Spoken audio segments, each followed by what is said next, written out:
Times have been tough, no doubt about it. Tough on all of us. But you know what? So be it.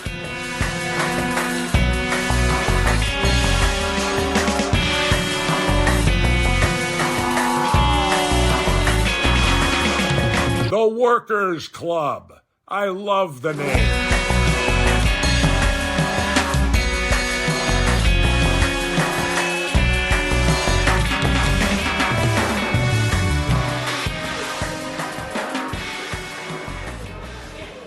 It's the Workers Club. We're floating into the Chicago sticky night. We're going on to chapter 2. I don't remember finishing chapter 1. I remember we were both very tired, and I had not realized Chapter 1 ends with him graduating and him taking the train out to California. Yes, he's going to wrestling school. Yeah. Now, do you want to recap any of this for Gus? Like any of it, like just the cliff notes. Fine. I'm just gonna off the cuff. Train to California, is this set in like 1910? Nine. It might have been a bus. I don't remember. It definitely wasn't a plane though. He's on a bus. It's about 19. I wrote down the year at one point. I went 1990, 89 maybe. No, 88. 88. Yeah. And he's jacked to the gills as far as his body allows. And he might have exceptionalities.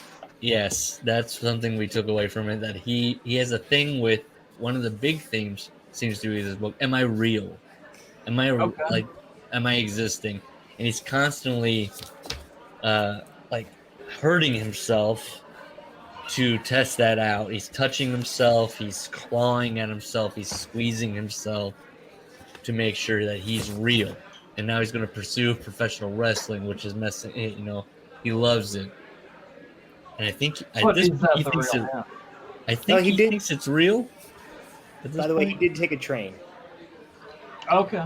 From Union Station. That a place in Chicago? Oh, that's the yeah, it is. Probably took the California. Now here's where Gus comes into play. You ever take a train to California? You ever take one of those Chicago to California trains? I did also take a train from Chicago to Omaha. There you go. We do have a train. Fun. Yes. You see all the train folk? They're kind of people. It's on my list. Let's be frank here. It's on my list to take like a nice train ride across the country. They're more expensive than airplane tickets. What? Oh, yeah. Why? Larry? Where? I don't know. Why?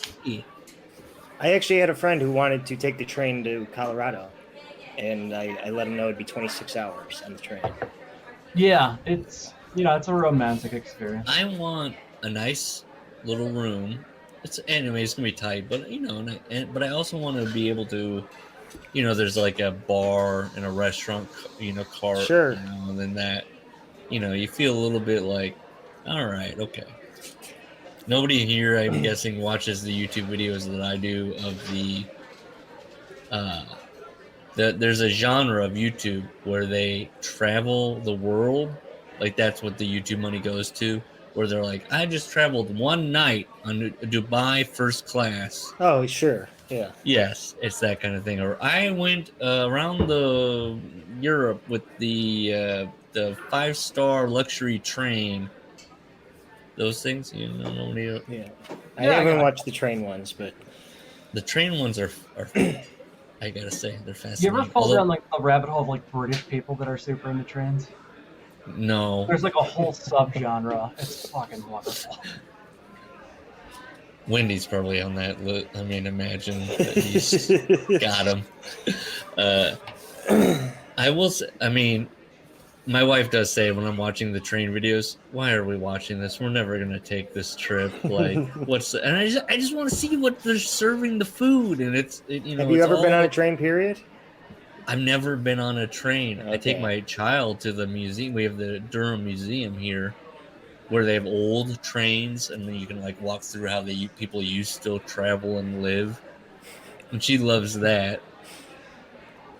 But no, I've never been on it. It's on my list. I want to do it. There's not like a short I'm sorry. Okay, There's no, not go like a ahead. short trip you can take around Omaha. Like I know Cleveland has Cleveland to Akron, and it goes through the park. And they I even do would. the Polar Express in the winter. I've just thought of this. If I can get to Ohio and visit you, but like luxuriously travel through train, like that's most of the trip, and then one day is like, hey Larry, and then we Sure. go back. You gotta That's like the places they stop at though are just like nothing and yeah, nowhere. So yeah. That's it's the thing. interesting. I love that shit though. All I right. can definitely get to Chicago. That I can do. So chapter 2 is called "Welcome to the Family." This is him going into wrestling school, and it's a short chapter. Yes. But we start with the present. So he's getting ready for his big match where he does not know the outcome for the strap. And Yeah. Gorilla Monsoon, I mean Hippo Hailberg, leaves. He's talking to a tag team called the Handymen, Hammer and Nail. Yeah. They won the tag straps. Two beefy Uh, bald men. Yes. Okay, like it. And then I underlined some of these gimmicks because he's listing off the wrestlers on the card, and they're great names. We have Yeah. Wild Joe Irvin and Stud Hoss Mauler. Yep. Yeah. Tug Tyler, a 400-pound behemoth with a weakness for cats. Tug Tyler. Doug Tyler. Yep. Day Trader Duke, Love a it. slim, clean-shaven guy with a rich kid gimmick. Tony Who Martino. in reality is the lowest paid guy on the roster. Right. Yes. And we got Tony Martino, who is Razor Ramon. And then they're talking about rats. That's what the boys do. Also, And Hammer and then- Nail are doing champagne out of beer bongs. Oh, I forgot about that. Yes, and he says to them as he walks by them doing that, he goes, "What a waste of good champagne, just to be saying something." Okay. The boys are asking him who's going over, and they He think, doesn't know. they think he's being coy with them. Yeah. I'm not the champ, I reply, trying to smile. Yeah. So then he arrives in San Bernardino, California. Okay. And he calls the guy, be like, "I'm here, I applied at your school." And he has scratch marks crisscrossed on his forearm, like he's doing that again. He's like mutilating himself out of anxiousness and nervousness. Evidence of anxiety-ridden hours spent on the train. So Got he all meets. that time to think. Oh yeah. Well, he's been scripting matches as well, so he has a notebook. Yeah, full of those. he did travel to California with his wrestling pillow that he's been wrestling since he was a child. He's brought that with him. He loves to script matches and body slam his pillow. Yeah, I did that shit. I don't think that's. So he arrives at the school, which is Shane Stratford's Wrestling Academy. Yep. And he describes Shane as a 6'4" coke machine with human features. Yeah. He wasn't prepared for the sheer size of the man, and he was as wide as the doorway. That's why I think he's Roland Alexander. Yeah, he's a big boy. Because we should explain to Gus, some of these characters in this book are very clearly just names are changed. They're Right. Like Hulk one-to-one. Hogan is known as Sonny Logan. Yeah. Clever. Yeah. Oh, and what was Bill Apter's name? Oh, Creepy shit. young. No. Buck Yeah, Dipter. no. Buck Dipter. Yeah, Buck Dipter. So he says, "Good to meet you." So they, we'll get to it Well, here. hang on. So Shane immediately asks him, "Are you on the level?" yeah, and he goes, "Oh yeah." He says, You bet. "Chuck the Stud Beastie," who I think is Macho Man Randy Savage. That's who I Okay. think that is. Does He says, "You say here that Chuck the Stud Beastie is your favorite wrestler. Why is that?" And he says, "Well, he's the current WWO International Champion, and he's about my height. He's really lean and mean. He's muscular, but he knows how to work." That's his answer. He goes, "Ah, yeah, good answer." Oh, he invited Chuck Beastie to father-son events as a kid. He wrote to him. Yes, yes. Because this guy is a bastard, Gus. Although he's not really a bastard. His father died, which is His not father a died of bastard. cancer, but he Yeah, treats. what the But fuck? That he doesn't make you like a retroactive bastard. Like that's just an unfortunate event.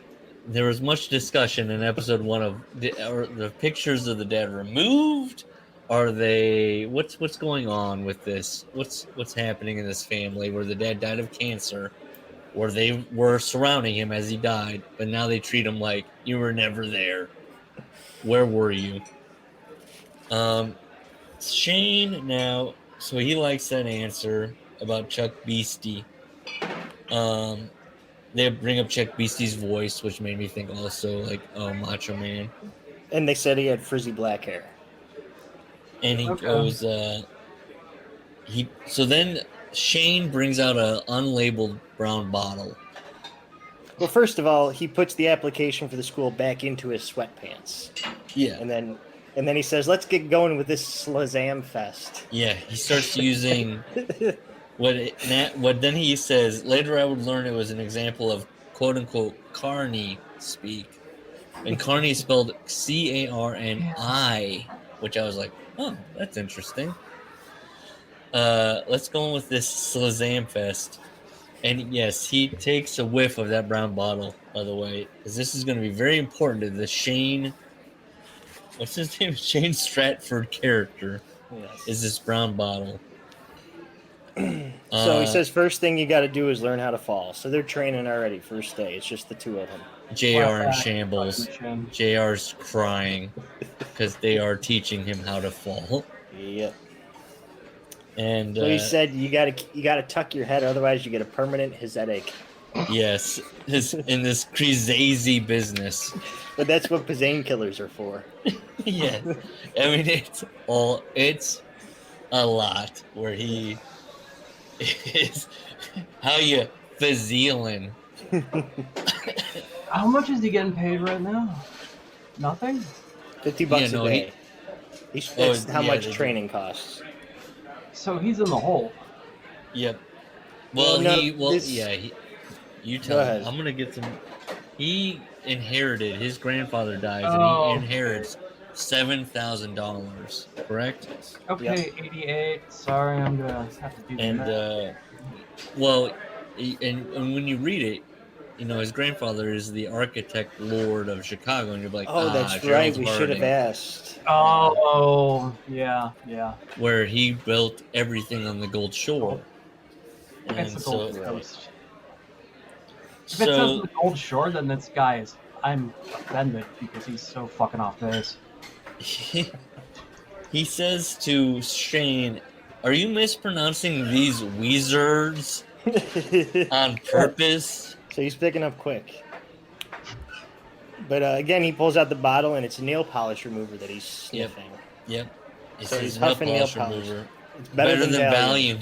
Valium. And he goes, "Want a hit?" And I took a tentative sniff. Yeah. So that $7,000 in today's money is basically $18,000.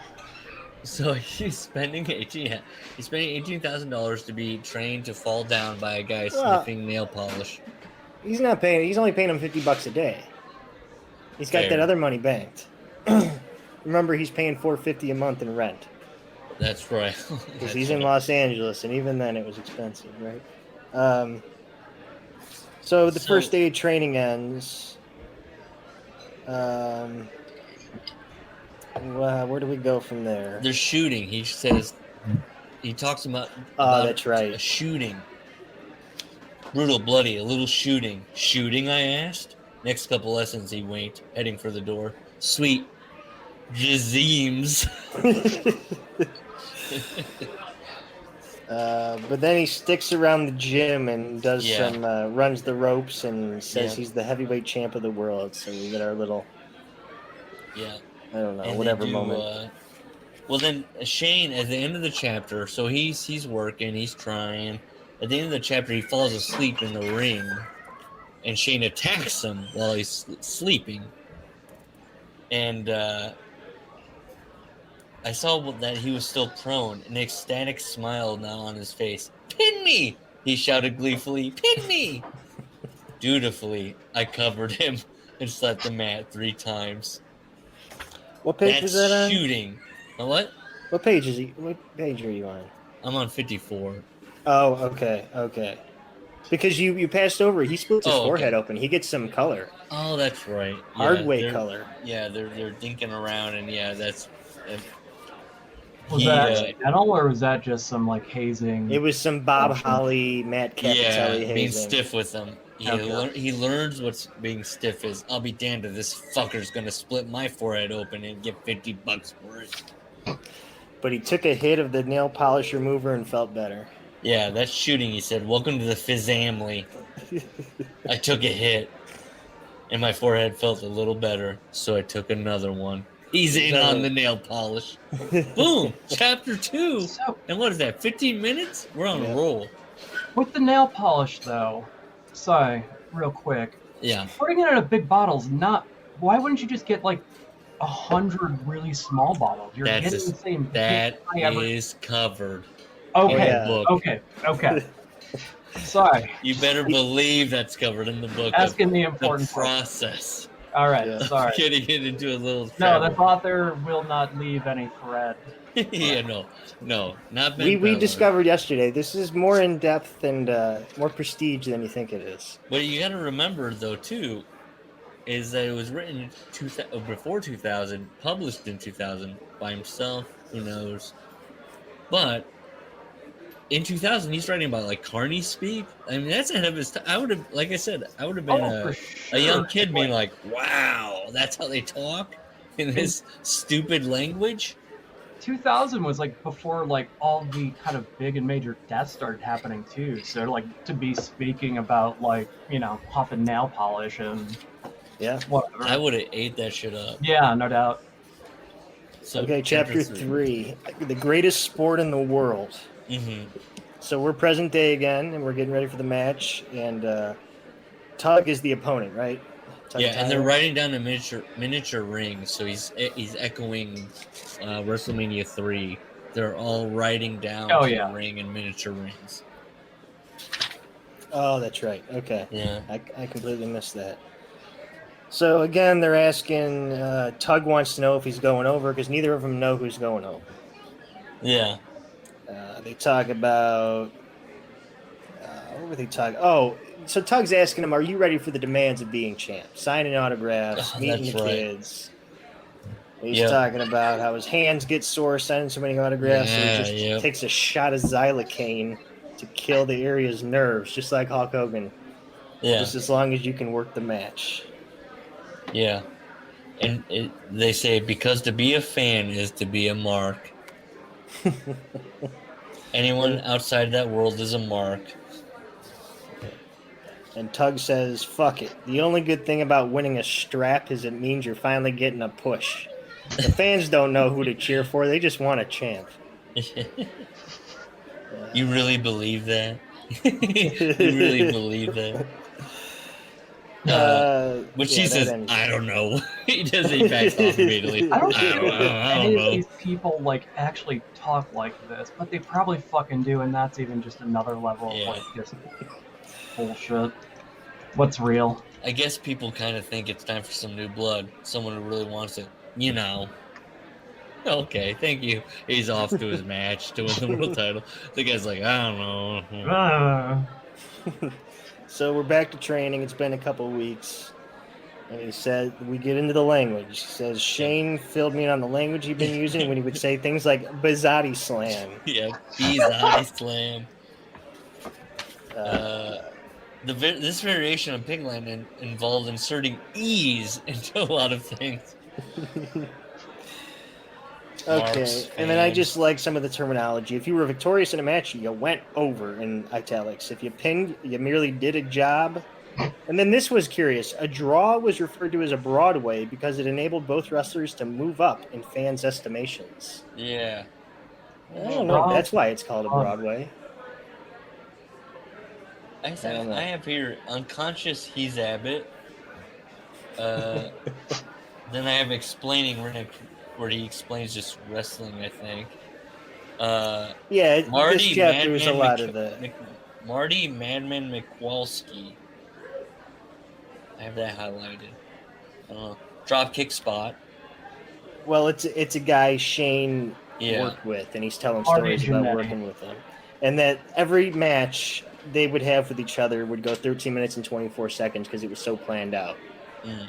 So Every it's basically grimace, every gesture. Savage Steamboat, yeah. Yeah. But then he says you got to be able to call spots while you're in the ring, so I don't know why he led with that story. Shooting can happen sometimes. It's all the guy explaining to the student. I did highlight. He asked about shooting, and it's like he already explained that in the chapter prior. You already shot. Yeah. And then of course Shane calls it a shizoot match. Well, and then he says 2 animals trying to kill each other. I don't have anything because he goes out with his friends. Well, he's got a very depressing life. First of all, Yeah, he just says he goes to the same diner for lunch and gets a French dip with French fries and a chocolate milkshake every single day. I don't know. Maybe learn to cook for yourself, man. That's not in this. That's not. No, in this. I thought he said he gets. I thought he talked about picking up. What does he talk about eating? It's in here. I don't remember now. Steak maybe for the protein. I mean, again, he gets very descriptive about the waitress whose cheeks were recessed and littered with pockmarks.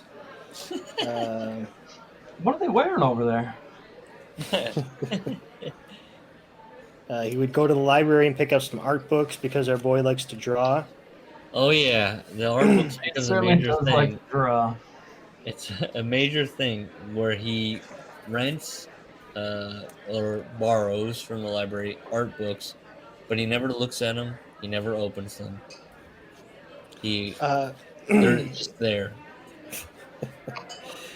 My days were lived in a vortex of raw emotions brought on by my new circumstances. No, but he says he would buy soup and bottles of water from the grocery store, and that's it. I feel so bad. We covered his history, Gus, in the prior deal, and he only had 4 matches in the WWF that we think. Okay. We think this is a guy So who he did like a taping set yeah. for Superstar or something.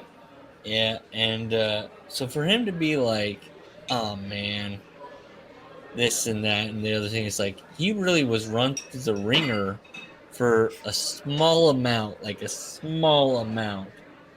of reward. Yeah. Just long enough to get addicted to drugs. Yeah. It's all that pressure of living up to his grandfather's name. Which I don't even know. Did he invent that? I mean, that's what I want to know. Was his grandfather really one of the major architects of Chicago, who also was offered a baseball contract and turned it down because he wanted to make money? But then he unless it's some I'm not even going to give this the credibility of Google. So Shane trainers. Explains, okay, go ahead. No, that's exactly where I'm going. Shane's explaining to him what a gimmick is. Yeah. Little dreamers. What's a gimmick? He says. Well, right. He's talking about Hogan's comeback, basically, and explaining why it works. So we're getting some psychology. And he says you need a gimmick just like Ivan Tostoff, the Russian Tiger, Todd the Bod Malibu, Johnny the Devil Satanic. All of these names I love that name. It's so fucking. All of these names are like Ivan the Russian Tiger, the Bod Malibu, Johnny the Devil Satanic. Double negatives almost. So he says a gimmick is a wrestler's character. It makes the marks boo or cheer. So he's catching on. So he says, I don't know. He talks about Sonny Logan's gimmick. Yes. I caught here. He goes. He's asking about the fans and the interaction between the fans and the wrestler, and then Shane says, "Who knows? It doesn't matter as long as they're convinced. When does an illusion stop being an illusion?" Yeah. He ponders this. He thinks about this. Well, what does he say? Yeah. He says it's their perceived reality. He adds a little zhuzh on it. Yeah. And then he also asks, "Am I real? Is any of this world real?" Right. He goes home and he's tapping, and that's what he asks himself. So he's still having his problem, his existential dread. So okay, go on. Yeah, Shane says you're ready for the advanced class, so he's going to start working with other guys. So I guess this has all been one-on-one training so far. Yeah. So he's just talking about some of the other students. We got Juan, a 160-pound lucha. Hubert. A man 6 inches shorter than me with a massive beer belly and arms as thick as hams. I missed Hubert. We got BJ. BJ's his boy, right? Is that the guy who's hanging out I did with? have a note here. So Shane says, that's the competition that qualifies pro wrestling as a sport. And at this point, he would stop during this speech and take a deep inhalation of nail polish remover and conclude, "And I happen to think it's the greatest sport in the world." And it says everyone always applauded after that speech. So it's the guy like huffing nail polish, and everyone's always like, That's why. That's another thing that makes me think of Roland, because in Beyond the Mat, when he's crying about Mike Modest, he should be up there. He should be getting a contract. So yeah, he's hanging out with BJ. Yeah. What does it say? Curly hair and black skin. In class, much to his chagrin, his nickname was Blowjob. So they're very clever. Yeah. I like this. I was gonna make that joke, and I'm like, that's a little crass. And then he says basically, BJ looks exactly like me, except for his curly hair and black skin, which are the only things that really differed. Okay.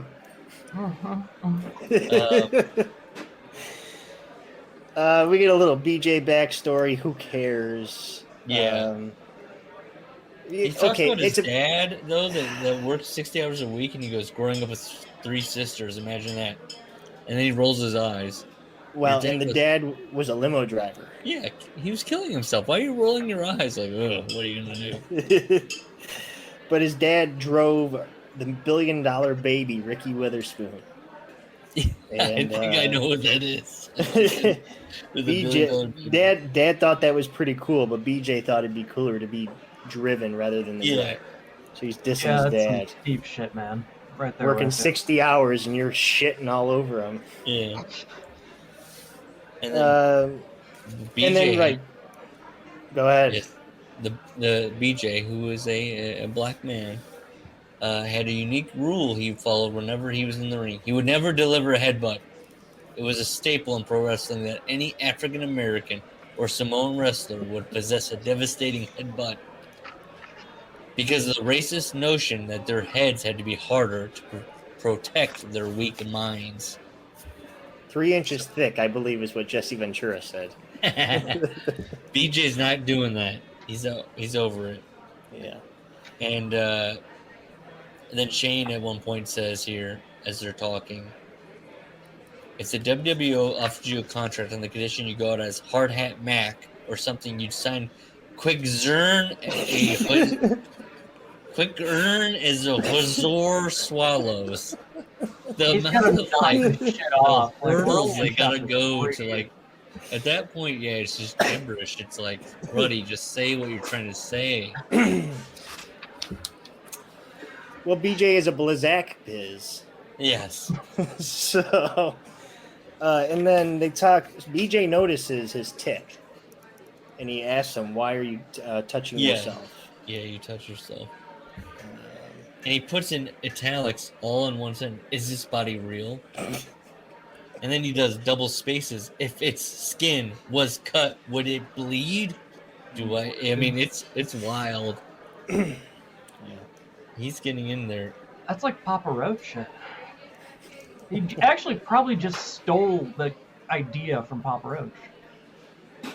This is 2000. Yeah. That's You at think the so? time. Yeah. Maybe. Then he hangs out with Aries Wattori. Yeah. Whose father owned a couple used car lots. Yes. Who often rammed his own head into the turnbuckle several times. He would get off on pain. He's somersaulting off the turnbuckle onto the mat for no reason. No apparent reason. So he's the Jeff Hardy of the group. He's just doing shit to do shit. Well, and his hero is Jim Morrison because he also hated his father. Yes, and there's a That third is where he the keeps... cringiest fucking thing I've ever heard. And then he keeps bringing up all the stuff his parents do for the guy. And then he's like, his dad bought him a new car because he crashed the last one. And then he's driving. He's like, fuck my dad. Aries always drove as recklessly as he wrestled. I have a prediction. He is going to die in a car crash. Oh, okay. I thought you were just going to say he's going to get 10 DUIs like Jeff Hardy. Yeah, that might happen too. Yeah. I raised my large Mountain Dew to living and dying what we love. What you love. They toast. That's but you're skipping the fact that they're at Del Taco. That's right. I did. To stuff themselves with 49-cent tacos. I do have that. After Aries had just jumped from the top turnbuckle, through a table for no reason. Yes, and I'm glad. Okay, I'm so glad he did this in fucking training class. He did a table spot. Training class. He set and up it a popped table. the trainer. Yeah, they liked it. They were like, "Cool, dude." Bring back Bill Watts, man. I mean, come on. The audacity of grabbing a table in training and no one stopping him. Like, what? What are you doing? No. And he's like, "I'm just gonna jump through it. Fuck it." For no reason. Yeah, and everybody cheered. It was at that Happen post. Happen post. Yeah, I love that Happen. So that's the end of that chapter. Dare we go into chapter 4, which is longer? Oh no, we're good. We can hit out page 100 by the time we're done. I don't think we'll go too far. Okay. You look reserved. I'm reserved. Hold on. Let me just get a drink here. I'll do the same thing. Okay. Gus. I'm good.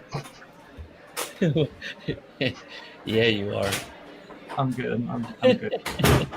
You're good. Yeah. I see my wife. I'm not getting a drink while I get the drink.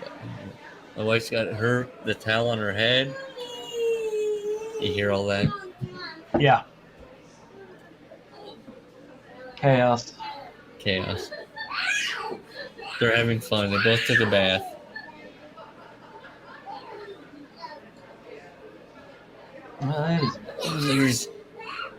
There's got a little guitar back there. Interesting. I don't have anything. On the guitar. All right. Okay. Here we go. Eleanor. Ask Gus about the details that are a novel, Eleanor. No. Yeah.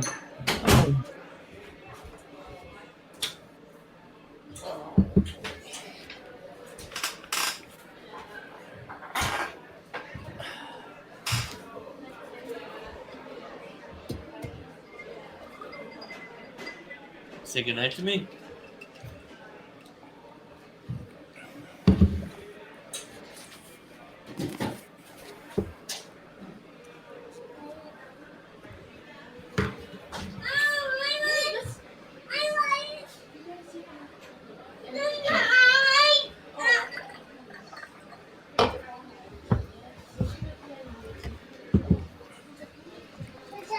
You don't.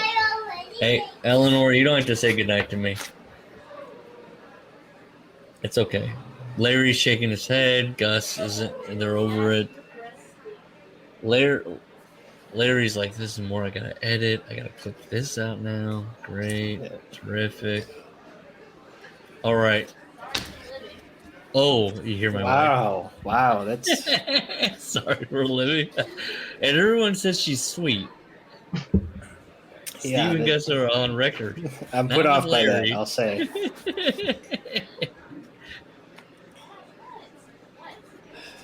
It's okay. Just leave it all in. Fuck it. Okay, you ready to go? Yeah. What's chapter 4 called? Muscle Man. Yeah. Steroid time. Now, we talked about this in the previous thing. When he decides I need to get big, he says, I gotta get big. He says, quote unquote, I put a vague goal of 1 million pounds in my muscle journal. Gus, we talked about this. Larry and I could not figure out, is that cumulative? Is that what does that mean? I put a vague goal of 1 million pounds. Because he says in the next page, I reached 1 million pounds in not even a couple years. By my senior year, I reached 1 million pounds. So what do you think what does that mean of all the pounds he's lifted? Why did he put 1 million pounds? Oh, that might be it. That seems reasonable. Just 1 million. So he's counting his reps. Because he said in his muscle journal, so that would indicate to me that he is logging. He's logging reps. Each lift. Correct. I googled this. You googled it. So 1 million pounds is 1 day. What? Yes, it says. How does it work? Participants will attempt to lift 1 million pounds in total in 1 day. If a participant does 10 reps, 25-pound curls, that equals 250 pounds. So yeah, all your reps got to equal 1 million pounds for the day. He might have done this because he doesn't say in 1 day. He says in a couple of years. By the time I was senior, I'd reached that goal. So unless he was just working up to it. Yeah, he worked up to it. So this might have been how he. Which, as we find in this, I think in this chapter, he goes, I need to get bigger than my body allows. Yeah. Marks are getting ready as he's flashing back or flashing forward. We're in the present again. We're in the present. The present is in italics, yeah. But each in the crowd, each feeds off the other, and when the energy is right, they produce a union as wondrous as sex. Yeah. That's what getting a pop is like. And this is written in 2000. Jake the Snake Robert ripped this off for his Hall of Fame speech to be like, it's like sex. Maybe. So that must be, when you watch Seth Rollins, think about, he's like, this is like sex. Sex? When he's doing his goofy character, he's like, I'm coming right now. By making all these people cheer my song. So it's basically just the intro for the match, and we skip back to training, right? He just bring up that he's working with somebody his gimmick was BJ's first gimmick is a psycho dentist. Correct. Yes. But he can't think of one, so he's put off because he can't think of a gimmick. It's torture he's running his nails over his chest. His first paying match is coming up. Yes. And he's working BJ, and he doesn't have a gimmick. And he's hoping an identity would be released with my blood, but my flesh held firm. He's just clawing at himself at night, trying to think of a gimmick. The nights passed, and I remained gimmickless. So he does come up with a gimmick, though. Have you ever felt gimmickless? Felt gimmickless? No. Do I gotta be honest? No. I'm always working the Wilson gimmick. Okay, so he's talking about Chicago. I want to read this because I think this sentence is ridiculous. Okay. He's driving with his boys, and he's thinking of Chicago. Yep. And he says, I tried to picture whatever connected the leaves to the plants out here, traveling underground and linking up with the roots of the Chicago tree through a vast network of intertwined vegetation. I extended my arm in a closed fist salute. So the Black Power, I guess. Yeah, he's reaching out to the tree. And then he says, a warmth licked my body. Yeah. For this arm indisputably possessed the thickness required of a professional wrestler. Yeah.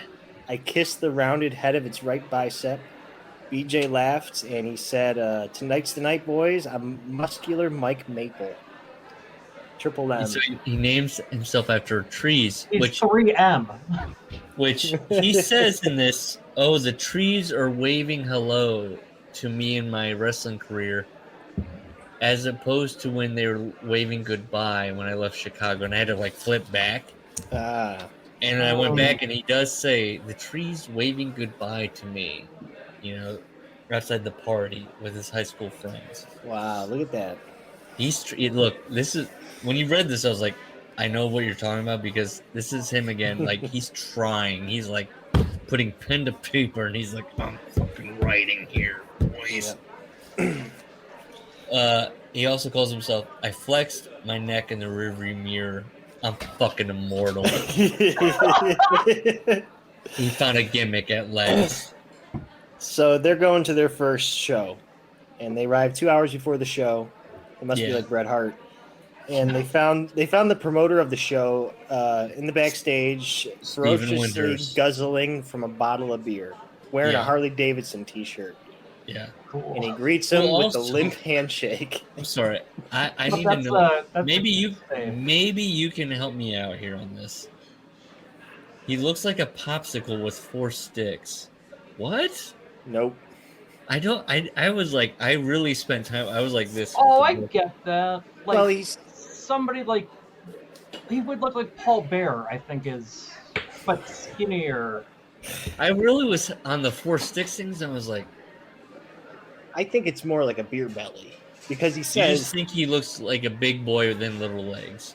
Because he says moderately sized arms, extended out of a massive upper body.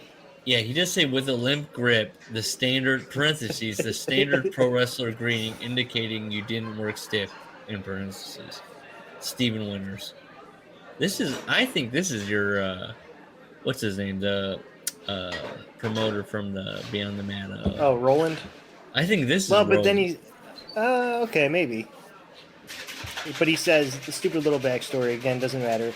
It turned out he was a pro wrestler himself. Yeah. Who claimed to be Sonny Barger's cousin and went by the name Jack Rude Boy Daniels. Yeah. And he introduces himself. He goes, I'm Mike Maple. Steven informed us there had been 20 advanced sales of tickets, but he had high hopes the game would exceed 200. Yeah. 20 advanced sales, wow. So BJ's name is Dr. Eddie Extraction. Yeah, that's funny. So then Aries shows up. He bounded over. Again, his parents are buying his wardrobe. His father had paid $700 for a long black robe glittering with sequins. You got to take a shit in that robe, don't you? I don't know. In the match. But then he goes, oh, hey, somebody didn't show up, so I want to be a pirate. And it's like, what? No, that's not what he says. He says one of the guys didn't show up, so I'm going to be a champion because my pirate gimmick sounds good. But then I'm like, but you're wearing a sequin robe. That's where I'm confused. I'm like, what's the pirate gimmick? He says, Steven says my pirate gimmick will work perfectly for the match. Yeah. So, I'm confused. Yeah. So eventually he goes, he keeps kissing his biceps and flexing. And the promoter goes, you really live the gimmick. And he goes, every second of the fucking day. Which I like. It's his first match, and he's this fucking cocky. Yes. But the promoter, I like this. He sees the robe that Aries has, and he says, yeah, that robe's probably worth more than what I paid for the tag belts. Yeah. Steven is, I think, the most honest character in this whole thing. I feel like this guy did deal with, like, a shitty promoter. Because he goes, I went out, there was a crowd of about 75 people. Didn't hit the 200. What else do I have? Well, they lock up, and the fans chant boring already. Yeah. It's not good. And it's the opener. I did, like, at the end of one row, slouched a man, sitting by himself, clad in a trench coat and a top hat. Okay. Who was in You a could- trench coat? That would be like the fuck in the front row of AEW. Drops of though. sweat traveled the wrinkled map of skin clinging to his shrunken face. His legs spread, and both are bouncing up and down with a restless rhythm. Well, he's just probably high or something. He's on his own journey. But I can see that being you're wrestling in front of 75 people, and you're like, this guy with the top hat is super high right now. Yeah. So they kind of blow their time. They're 9 minutes in. It's time to go home, and they're not even halfway through the match. Yeah. But muscular Mike Maple wants to do a press slam. Yeah. Right. That's where this is. Mm-hmm. But he does the warrior. So right, he hadn't even practiced the press slam. Called it in the ring like a true pro. Yeah. And then beat him with the splash. So he's doing the warrior's finish. Yeah. And it goes well. Everything goes well. Yeah. And the referee raised one of my arms, and I raised the other, like wings I had just used for the very first time. Again, this man, from what we can, I mean, I'm sure he had other matches just locally, but he only had 4 matches in the WWF. So back in the locker room, promoter Steve says, "Good job." Yeah. But the first 3 matches of the card Yeah. are preliminaries. They shouldn't be anything too fancy. So these guys went into business for themselves and blew out the crowd really, really. Yeah. Because they brawling outside the ring, false they finishes. did. They're breaking tables. They're just doing everything. It's cool. Steve shrugged. It's cool.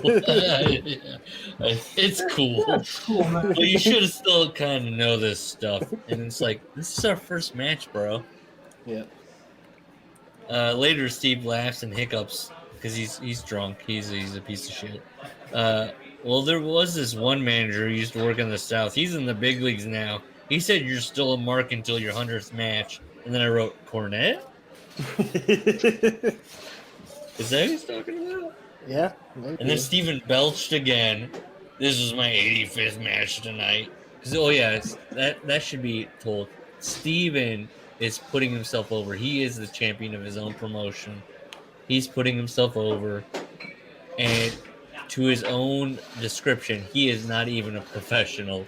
He has not hit that 100th match mark. It's to the 85th tonight. 15 more to go, he groans. So they go to Del Taco. He's eating 12 tacos now instead of 6. That's his which you and I, when we were talking about his Ben Peller's history, he requested when the woman was like, "Do you want me to come over and blow you?" Or like, "What's happening?" He was like, "Del Taco." She asked him, "Del Taco or Taco Bell?" And he's like, "What the fuck ever?" What was that from? That was from the reviews. Oh Jesus, that's right. That's right. He wrote the Facebook post like, "This is my life. My life is women." So this dude's about Del Taco. Yes, he loves tacos in California. He's from. Now, Gus, you are a Chicago man. If you move to the greater Los Angeles area, would you become a taco boy, where you're just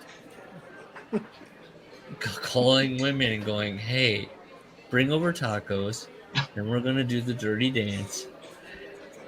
But and then they're going, "What do you want, Taco Bell or Del Taco? What are we doing?" Definitely. Do you have a Del Taco in Colorado? No, but I would assume a Del Taco is. It's about on par. To Taco or Bell. us, yeah. I'm one of the few people in my life that likes Taco Bell. I don't mind it. I did too until I got legitimate food poisoning I've got a few months back. That's me, but with Buffalo Wild Wings. Oh, they'll get you every fucking time. No. I have not had it in years. It took me 2 times of getting food poisoning for Buffalo Wild Wings to learn the lesson. Well, first time I was like, fine, fair, it happens. It's an off night, anything could happen. Yeah. The second time I was like, no more.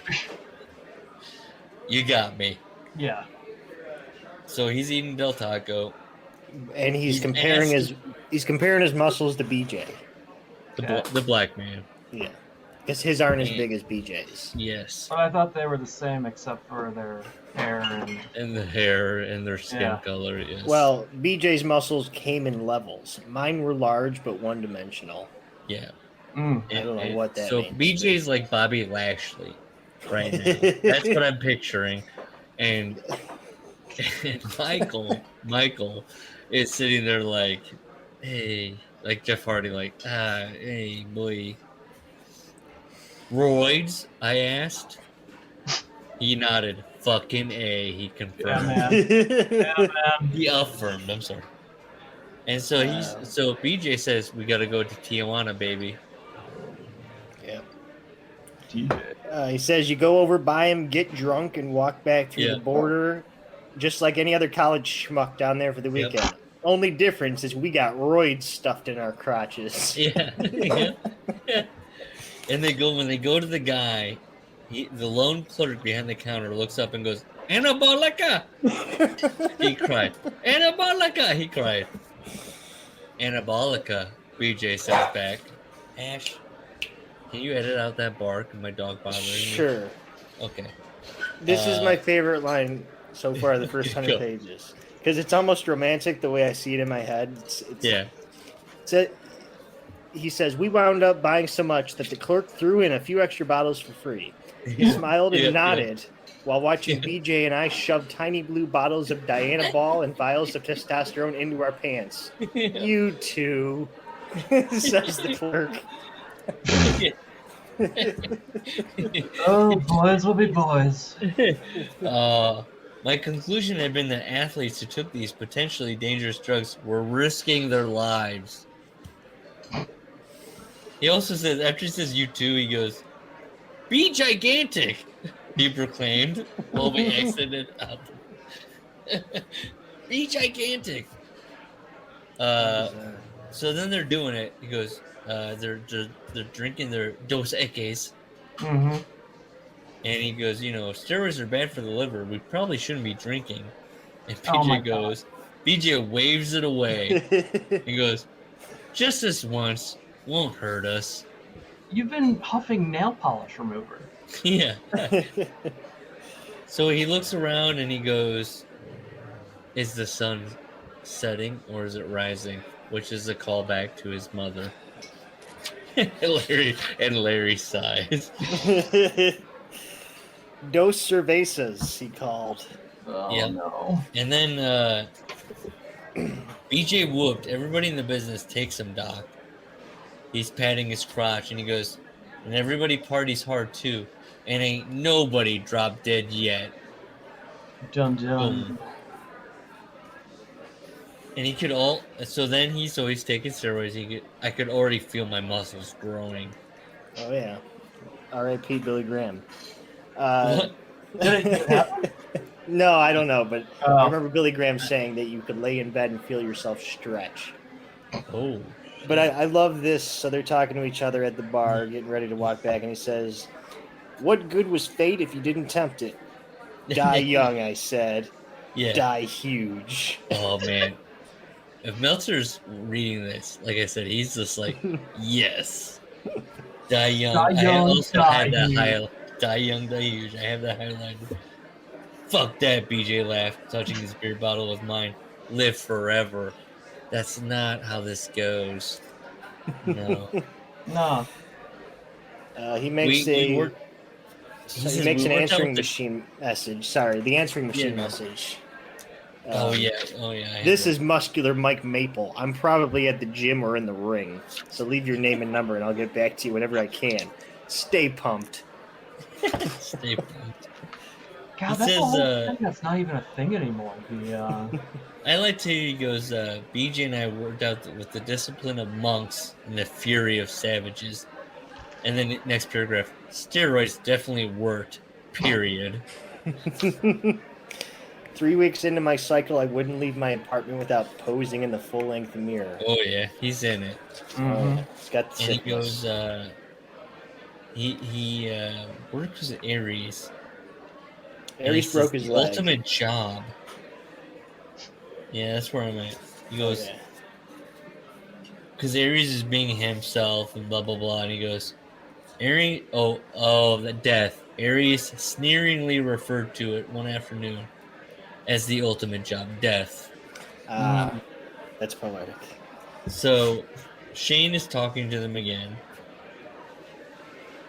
And all part of the business. Believe me, he inhaled a shot of nail polish remover and solemnly nodded. Most of these guys were once jobbers too. He's pointing at like posters around the wall.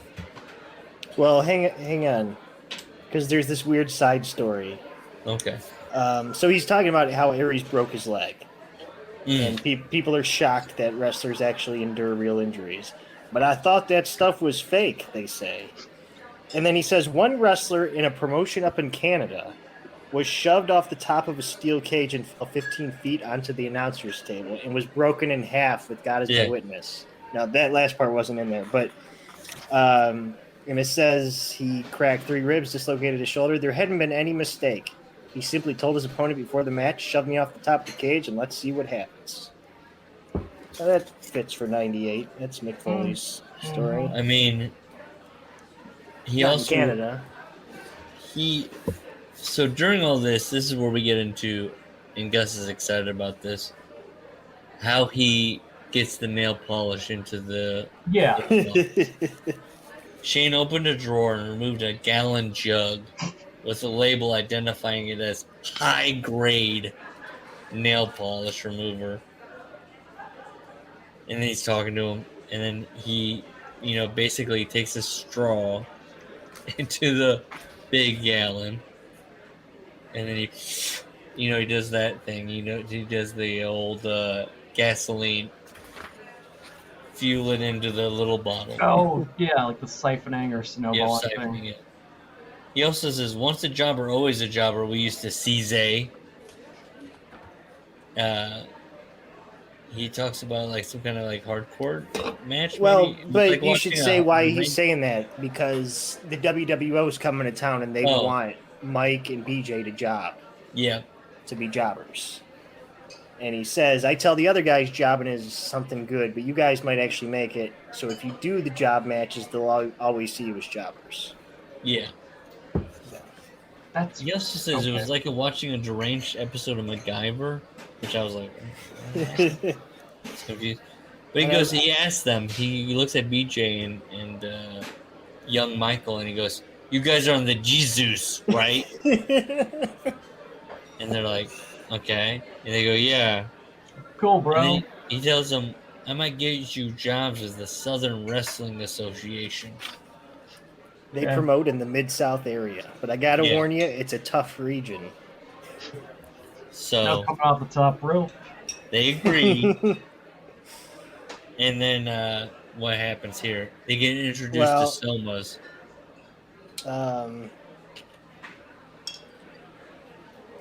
Okay, no. He was mentioning a managing fee, so I thought he was doing the Vern. But okay, so he just says if any of you guys make it, just tell him where you train. So he does not take money from him. No.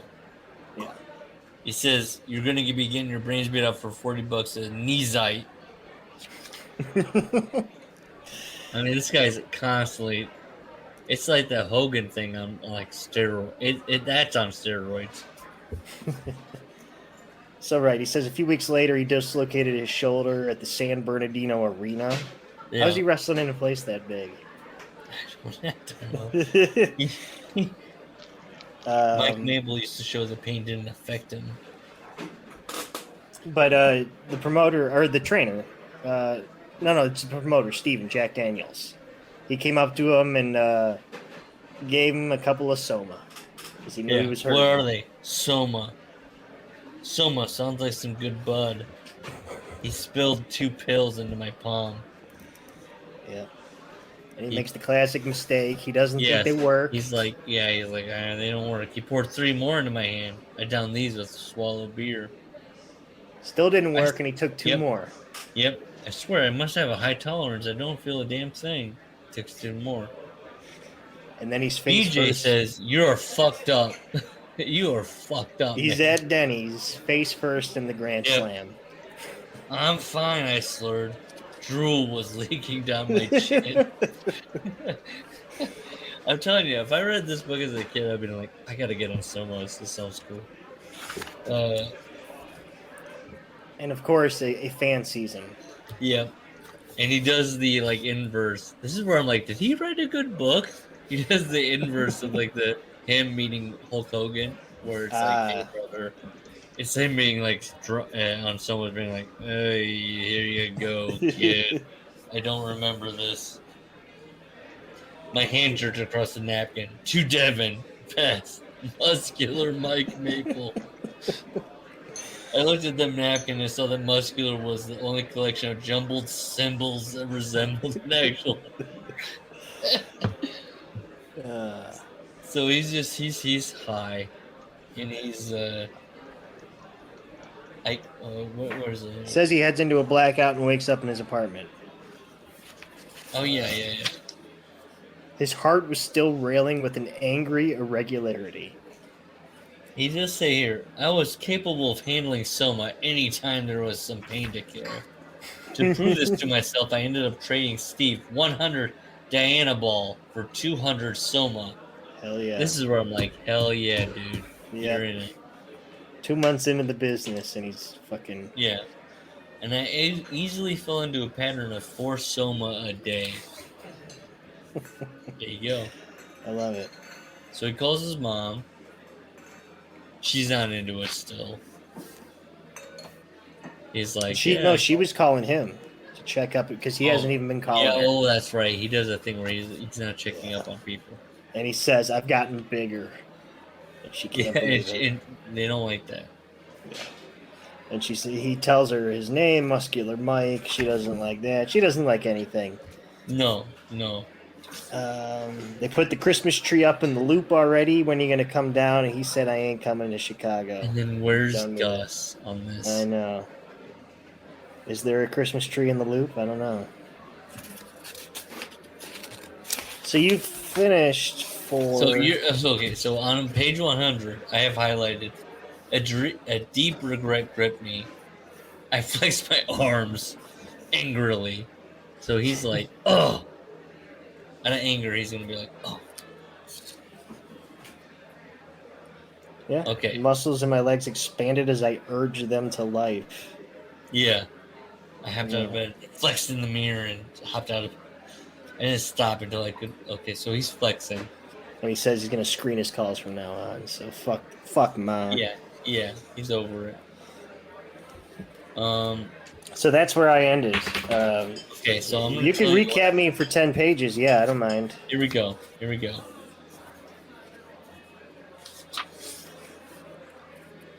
Okay, so by the time February came, I was halfway to shedding my status as a mark. I was 50 matches down. He meets Merv Evans, the promoter. Is this the Southern Wrestling Association? This is somebody else, I think, in Los Angeles. Oh shit, he's gonna learn how to... Merv was about 40 with brittle black hair. It looked as though it had been shampooed with bacon grease. His eyeballs didn't seem to be able to move all the way up, so when facing you, he always seemed to be focused on your crotch. Okay? Bob Ryder. When he tilted his head back, you'd be greeted by 2 long hairs poking out of each nostril. His body appeared elongated to an unnatural degree. This is a wild description of this man.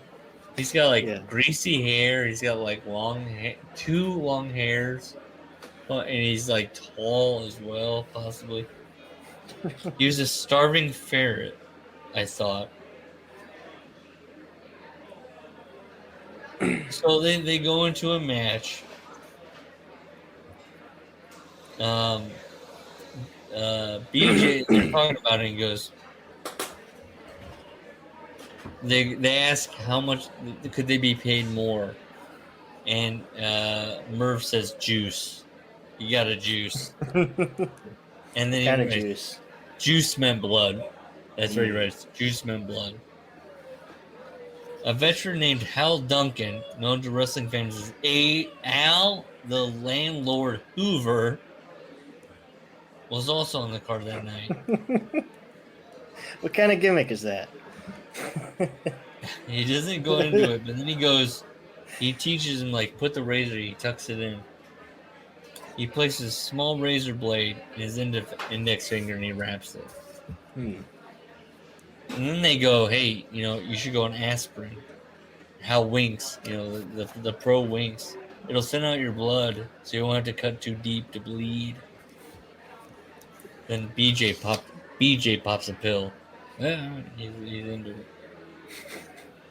You'll never know this, but he made a common rookie mistake. He cut too deeply. A gash split the skin across his eyebrow and almost reached his temple. That's a huge. That's like. There's a mistake, and then there's like carving yourself. It's the mass transit incident.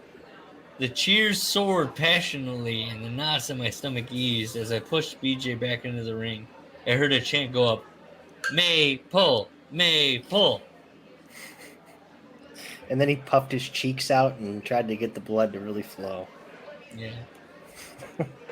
He gets out a. The ref, at some point, their match is going so hard, the ref hissed. The drill nibbled through my skin, and then I was in ecstasy, feeling blood flowing down my forehead. My blood. And the ref's going, what are you guys doing? Like, they're having a furious hardcore match. Now hit me, I demanded. And then, as the blood ran down his face, he says, thank you. Jesus. So as he's being cheered and all that, he goes, I swear, I highlighted this. This is the most pure wrestling. I wanted to kill them all as they worship me. I felt like a god, and I did not want it to end ever. I was like, oh shit, this guy's going to the truth. This is a 4-match guy. Imagine how Hulk Hogan feels. He's like, fucking hell. Yeah. All you people should Total die contempt for me.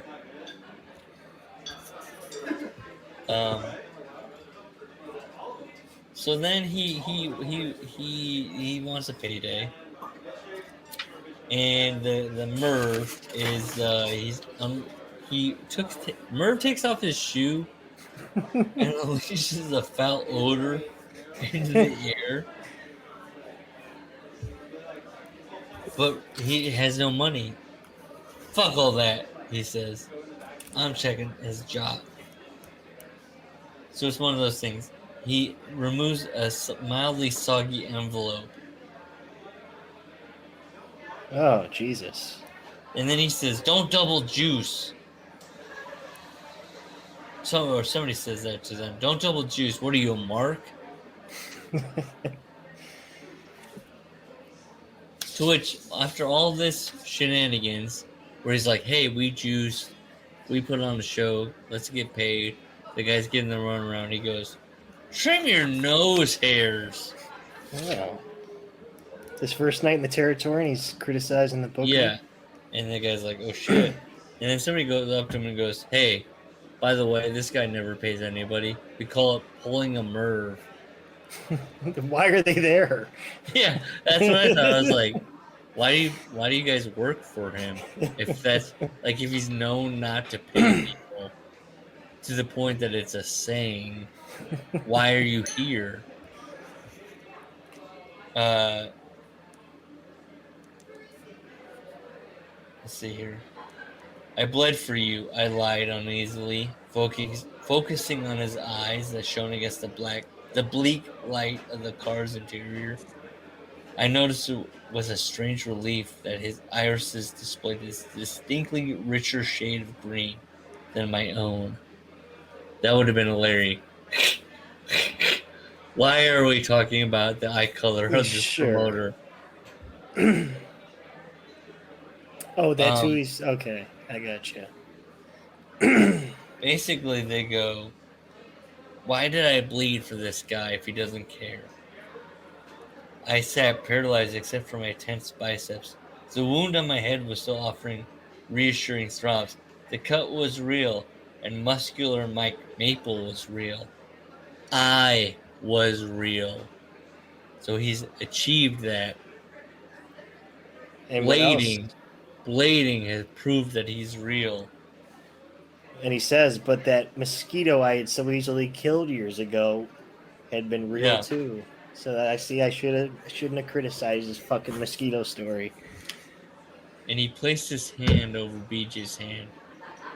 He goes, yeah. We held this for a few seconds before we both pulled back and threw out farewells, laced with overzealous vulgarity. So they kind of go gay. And they got him in a friendly way. Up. And then they go, hey, it's okay.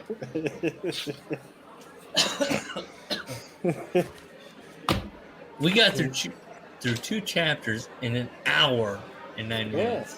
Oh yeah. Yes.